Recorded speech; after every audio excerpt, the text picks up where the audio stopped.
قرآن حکیم میں مالک کا فرمان سنتے ہیں وَمَا آتَاكُمُ الرَّسُولُ فَخُذُوهُ، جو محمد صلی اللہ علیہ وسلم آپ کو دے دیں وہ لے لو. وَمَا آتَاكُمْ، جو رسول دیں. یہاں کسی اور کا نام آیا؟ کسی شاہ صاحب کا، کسی پیر صاحب کا، کسی امام صاحب کا، کسی حضرت اور شیخ اور مرشد، کسی پیر، کسی بابا جی کا، کسی قریشی صاحب کا، کسی ہاشمی صاحب کا، کسی سید صاحب کا آیا؟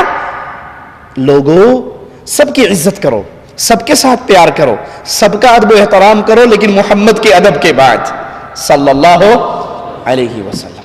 آج لوگوں نے اپنے اپنے بزرگوں کے نام پہ فرقے بنا لیے، پارٹیاں بنا لی، جماعتیں بنا لی، گروہ بنا لیے، اور امام اعظم، قائد اعظم، رہبر اعظم محمد الرسول اللہ کو چھوڑ دیا. آپ عیسائی سے پوچھو تو کون ہے، نصرانی سے پوچھو تو کون ہے، وہ کیا کہے گا؟ عیسائی ہوں. وہ اپنے آپ کو عیسائی کیوں کہلاتا ہے؟ نسبت کس کی طرف ہے اس کی؟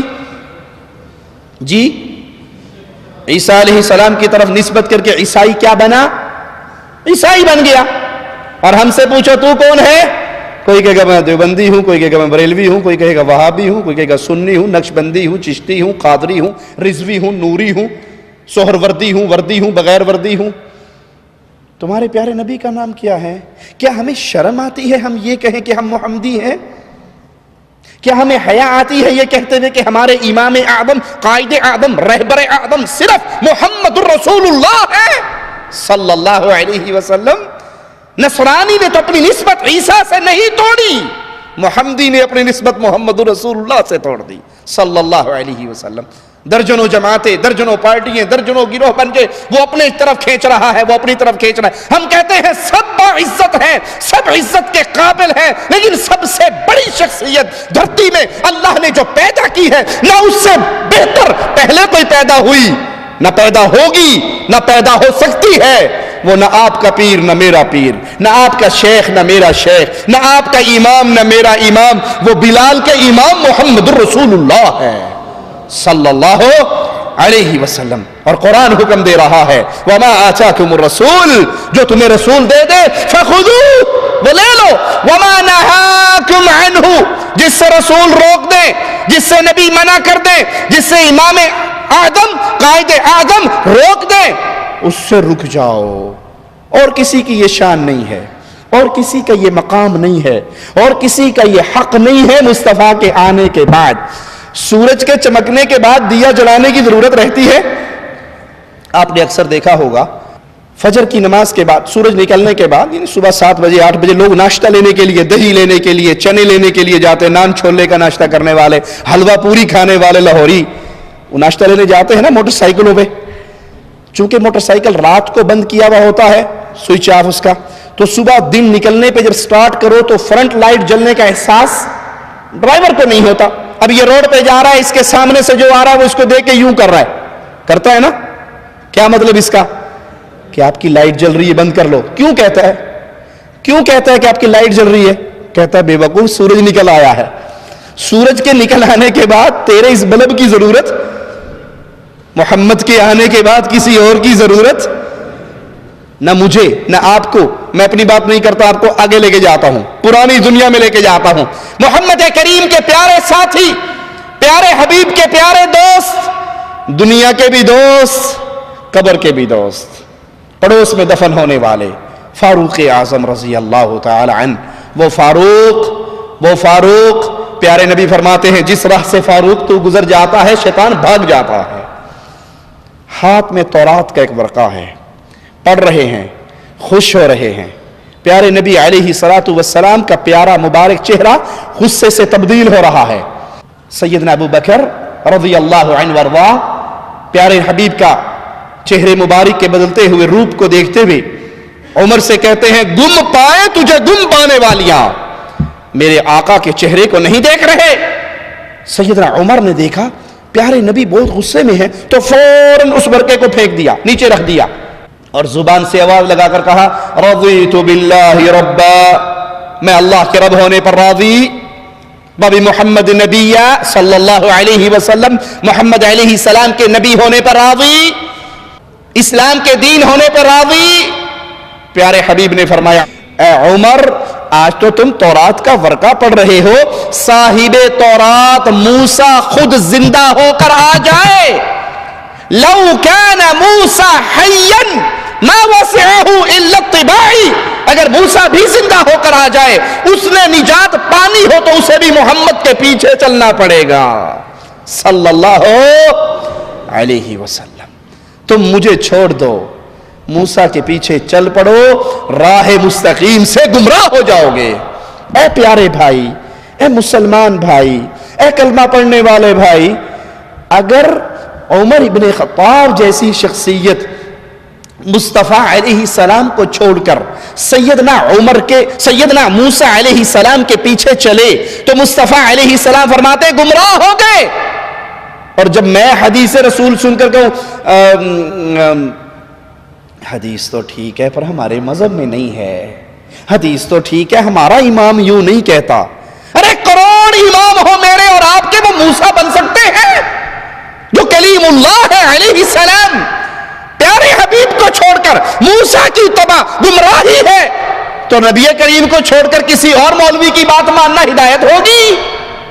یہ شان مصطفیٰ ہے، یہ مقام مصطفیٰ ہے کہ سورج چمک گیا، چاند چودویں کی طرح چمک رہا ہے، اب کسی بلب کی ضرورت نہیں، کسی دیے کی ضرورت نہیں، کسی موم بتی کی ضرورت نہیں، کسی حضرت کے ملفوظات کی ضرورت نہیں، جب محمد کی باتیں آ جائیں صلی اللہ علیہ وسلم۔ یہ اختلاف کی دعوت تو نہیں، ہم آپ کو اختلاف کی طرف تو نہیں بلا رہے، یہ تو اتفاق کی دعوت ہے، یہ محبت کی دعوت ہے کہ سب کا احترام کرو، فائنل اتھارٹی، آخری بات وہ امام کائنات، امام اعظم، امام الانبیاء، قائد اعظم محمد رسول اللہ صلی اللہ علیہ وسلم کی ہے۔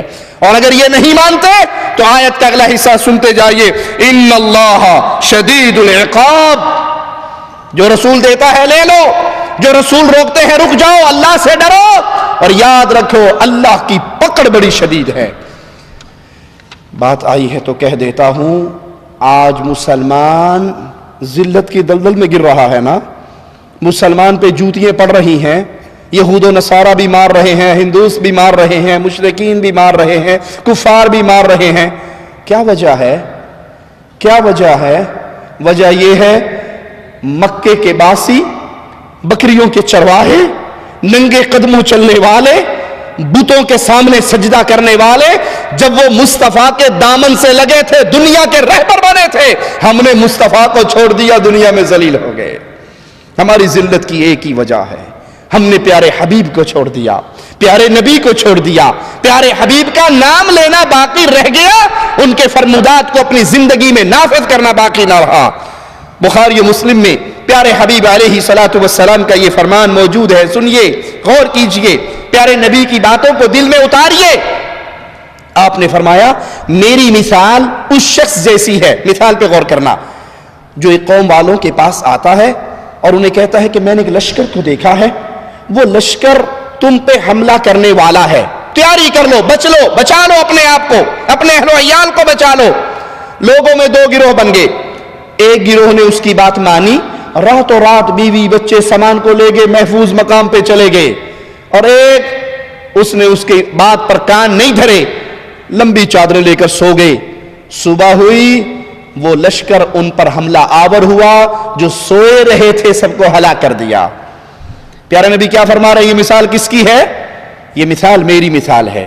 میں تمہیں ڈرا رہا ہوں کہ مرنے کے بعد آخرت میں سوال و جواب ہونا ہے، 60 70 80 سال کے بعد، موت کے بعد، جہان کے لپیٹ دیے جانے کے بعد پھر جنت اور جہنم، پھر تمہاری زندگی پیش ہونی ہے، تم نے اللہ کے دربار میں آنا ہے، تمہارے ساتھ دو فرشتے ہوں گے، سائق و شہید، ایک تمہیں اللہ کے دربار میں چلاتا ہوا لائے گا، ایک تمہاری زندگی کی ڈائری پڑھتا ہوا آئے گا، فاعل کذا و کذا فی یوم کذا و کذا علی الارض کذا و کذا، فلا دن فلا زمین پہ کھڑے ہو کے اللہ تیرے بندے نے یہ کام کیا تھا، تیرے بندے نے یہ کام کیا تھا، اللہ کے سامنے پیشی ہوگی، اللہ کے سوال ہوں گے، بندے کے جواب ہوں گے، اللہ اور بندے کے درمیان کوئی ترجمان نہیں ہوگا، کوئی ٹرانسلیٹر نہیں ہوگا، کوئی ترجمہ کرنے والا نہیں ہوگا، ڈائریکٹ اللہ سوال کرے گا، بندہ جواب دے گا۔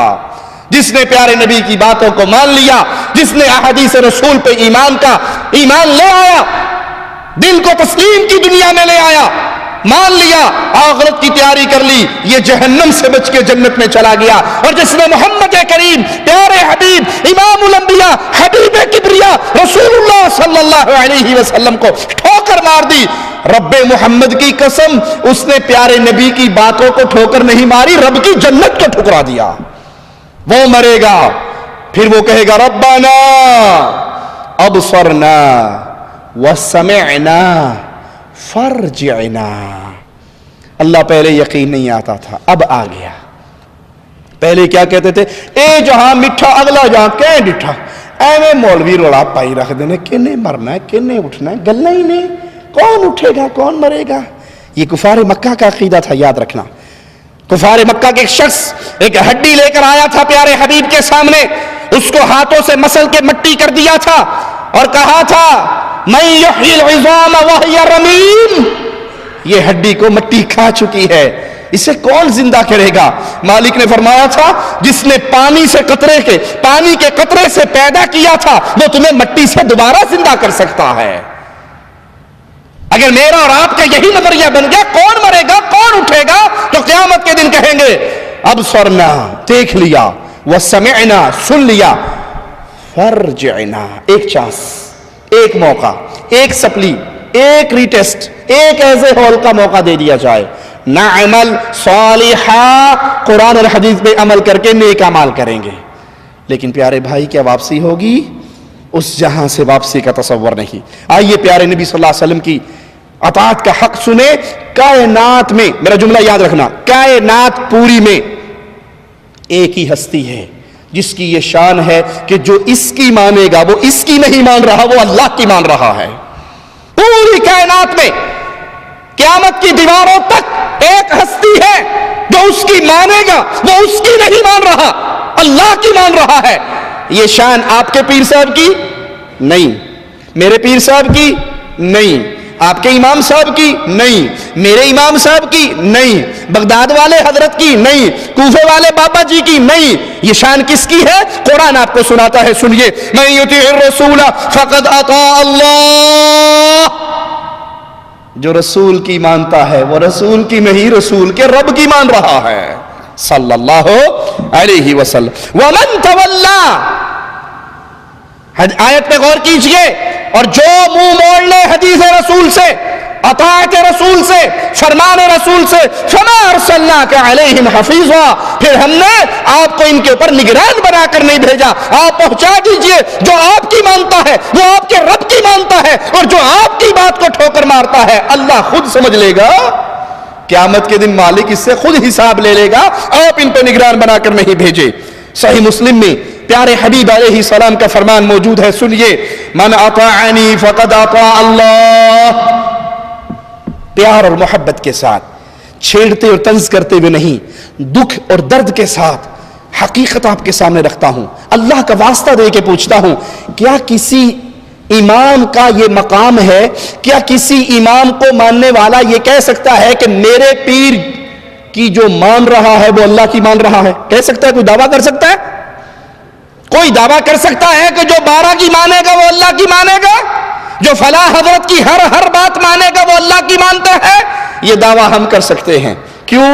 ہم نے امام اعظم محمد الرسول اللہ کو مانا ہے صلی اللہ علیہ وسلم، قائد اعظم محمد الرسول اللہ کو مانا ہے، امام الانبیاء محمد الرسول اللہ صلی اللہ علیہ وسلم کو مانا ہے، اور پیارے حبیب فرما رہے ہیں من اطاعنی فقد اطاع اللہ، جس نے میری اطاعت کی ہے حقیقت میں وہ اللہ کی اطاعت کرتا ہے، اور جو میری نافرمانی کرتا ہے وہ اللہ کی نافرمانی کرتا ہے، اور جو میرے امیر کی اطاعت کرتا ہے وہ میری اطاعت کرتا ہے، جو میرے امیر کی نافرمانی کرتا ہے وہ میری نافرمانی کرتا ہے۔ صحیح مسلم میں پیارے حبیب علیہ السلام کا ایک واقعہ موجود ہے، غور سے سنیے۔ جو لوگ احادیث رسول کو سن کر تکبر کرتے ہیں، اللہ سے دعا ہے اللہ ہمیں ان بد نصیبوں میں شامل نہ فرمائے۔ احادیث رسول سنتے ہیں پھر ماننے کے لیے تیار نہیں ہوتے، بلکہ آواز یہ لگاتے ہیں یہ حدیث تو ہے ٹھیک ہے لیکن ہمارا امام، ہمارا شیخ، ہمارا حضرت، ہمارا پیر ایسے نہیں کہتا۔ آئیے احادیث رسول کو ٹھوکر مارنے کا نتیجہ کیا نکلتا ہے؟ پیارے حبیب علیہ الصلوۃ والسلام، فدا ہو ابی و امی، میرے ماں باپ قربان ہو جائیں میرے آقا پر. ایک شخص کو دیکھتے ہیں جو بائیں ہاتھ سے کھا رہا ہے، بائیں ہاتھ سے، الٹے ہاتھ سے. ہمارے ہاں بھی رواج چل پڑا نا الٹے ہاتھ سے کھانے پینے کا.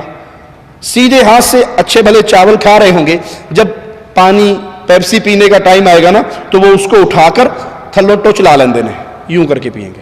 پکڑا گلاس الٹے ہاتھ سے اور نیچے یہ ہاتھ لگا لیا کہ میں دائیں ہاتھ سے پی رہا ہوں. پیارے بھائی، اگر آپ ڈائریکٹ اس گلاس کو دائیں ہاتھ سے پکڑ لو گے تو کیا نقصان ہوگا؟ گلاس خراب ہوگا. سنت پہ عمل کرنے کا تو ثواب مل جائے گا. گلاس تو دھو لیں گے. یہ اکثر پلاسٹک کے گلاس ہوتے ہیں، پھینک دیے جاتے ہیں. اگر شیشے کا گھر کا گلاس بھی ہے تو بیگم صاحبہ اس پہ صابن مار لے گی، بڈھی کوئی نہیں تو آپ تو لے آ جائے. لیکن دائیں ہاتھ سے پیو گے ثواب تو ملے گا. یہ الٹے ہاتھ سے پکڑ کے اور نیچے ٹچ لگانا یہ حدیث پہ عمل نہیں ہے. وہ شخص الٹے ہاتھ سے کھا رہا، آپ نے اسے منع کیا اور کہا کہ سیدھے ہاتھ سے کھاؤ. مومن کس ہاتھ سے کھاتا ہے؟ پیتا کس ہاتھ سے ہے؟ داہنے ہاتھ سے. داہنے ہاتھ سے کھاتا ہے، داہنے ہاتھ سے پیتا ہے. اس کو شرم اور عار محسوس ہوئی کہ مجھے پبلک کے سامنے ٹوک دیا، مجھے پبلک کے سامنے ٹوک دیا. تو اس نے کہا میرا یہ دایاں ہاتھ کام نہیں کرتا، یہ نہیں اٹھتا. آپ نے فرمایا پھر یہ کبھی نہ اٹھے. ارے جس کو بد دعا مصطفیٰ دے دے اس کی بدقسمتی کا کیا کہنا. اس نے پیارے نبی کی بات کو تکبر کی وجہ سے نہ مانا اور کہا یہ ہاتھ کام نہیں کرتا، نہیں اٹھتا. آپ نے فرمایا پھر ایسا ہی ہو، یہ نہ اٹھے. راوی یہ حدیث بتاتے ہیں پھر اس کے مرتے دم تک اس کا دایاں ہاتھ کبھی اٹھا ہی نہیں. اگر آپ کو کوئی بھائی کہے کہ دائیں ہاتھ سے پیجئے، اس کا شکریہ ادا کریں کہ اس نے آپ کو آپ کے آقا کی بات یاد کروائی ہے. ملک فیصل رحمہ اللہ جب پاکستان کی زیارت کے لیے گئے، ہمیں بعض علماء نے سنایا کہ وہ کھانا کھا رہے تھے. کھانا کھاتے ہوئے کھانے کا ایک پیس سفرے پہ گر گیا، دسترخوان پہ گر گیا. انہوں نے وہ اٹھایا اور کھا لیا، کیونکہ رسول اللہ صلی اللہ علیہ وسلم کا فرمان ہے اگر تم کھانا کھا رہے ہو، کوئی لقمہ گر جائے، کوئی پیس گر جائے تو اس کے اٹھا کر پھینکو نہیں، بلکہ اگر اس پہ چیز لگی ہے جھاڑ لو اور اسے کھا لو. تم نہیں جانتے اللہ نے برکت کس لقمے میں رکھی ہے. تو اس کے ساتھ بیٹھے والے نے کہا ملک صاحب کیا کر رہے ہو؟ آپ سعودی عرب کے بادشاہ ہو، اتنے امیر کبیر شخصیت آپ کی، آپ نیچے گرا وہ اٹھا رہے ہو، لوگ کیا کہیں گے؟ کہا میں لوگوں کو نہیں دیکھتا، لوگوں کے رسول محمد کو دیکھتا ہوں صلی اللہ علیہ وسلم. میرے پیارے نبی کی حدیث ہے، لوگ مجھے کہیں بھوکا ہے کہہ لیں، میں پیارے نبی کی حدیث پہ تو عمل نہیں چھوڑ سکتا. پیارے نبی صلی اللہ علیہ وسلم نے اس شخص کو بددعا دی کہ پھر تیرا ہاتھ نہ اٹھے، پھر اس کا ہاتھ نہ اٹھا. تو اس سے سبق سیکھیے، اگر آپ کو کوئی رسول اللہ صلی اللہ علیہ وسلم کی حدیث سناتا ہے، یاد کرواتا ہے، آپ بھول گئے ہو تو اس کا شکریہ ادا کیجئے کہ اللہ آپ کو جزائے خیر دے، آپ نے مجھے یاد کروایا، میں اللہ کے نبی صلی اللہ علیہ وسلم کی حدیثوں پہ عمل کرنے والا ہوں. آخری بات کہہ کے اپنی بات ختم کرتا ہوں. پیارے حبیب کی باتوں کی شان کیا ہے، پیارے حبیب کی باتوں کا مقام کیا ہے، پیارے حبیب علیہ السلام کے دین کی عزت کیا ہے. سیدنا امیر المؤمنین عمر ابن خطاب رضی اللہ عنہ وارضا خلیفۃ المسلمین بنے، خطبہ ارشاد فرمایا، منبر پہ چڑھ کے کہنے لگے لوگو اگر میں دین حنیف، دین مصطفیٰ صلی اللہ علیہ وسلم سے 1 انچ پیچھے ہٹتا ہوں تم میرے ساتھ کیا سلوک کرو گے؟ اللہ کی شان، اللہ کی حکمت اللہ ہی جانتا ہے. جواب دینے والا پہلی صف میں سے بھی کوئی دے سکتا تھا نا، کوئی قریشی صحابہ، کوئی کبار صحابہ، کوئی بدری صحابی، کوئی بیت رضوان والے بولتے، کوئی مکی بولتے، کوئی مہاجر بولتے، کوئی انصاری بولتے. آخری صف میں، آخری صف سے ایک دیہاتی مسلمان کھڑے ہوئے، اپنے نیزے کو بلند کیا. نیزہ بلند کرنے کے بعد کہنے لگے اے خطاب کے بیٹے، اے امیر المؤمنین، آپ سیدھے چلو گے ہم آپ کے پیچھے چلیں گے، اور اگر دین مصطفیٰ سے 1 انچ آپ نے ہٹنے کی کوشش کی میں اپنے نیزے کی نوک سے آپ کو سیدھا کر دوں گا. یہ دین حنیف ہے، یہ مقام مصطفیٰ ہے، یہ پیارے حبیب کی حدیثوں کی شان ہے کہ اگر امیر المومنین بھی نبی کی حدیث سے پیچھے ہٹتے ہیں تو صحابہ میں سے ایسے لوگ تھے جو ان کو پیارے نبی کی حدیثیں یاد کروا دیا کرتے تھے. تو ذہن بنائیے، عقیدہ بنائیے، ایمان بنائیے کہ جب حدیث محمد ملے گی صلی اللہ علیہ وسلم پھر یہ نہیں کہیں گے حدیث تو ہے اپنے مولوی سے پوچھوں گا، سارے دنیا کے مولوی قربان ہو سکتے ہیں محمد کی جوتی کے ذرے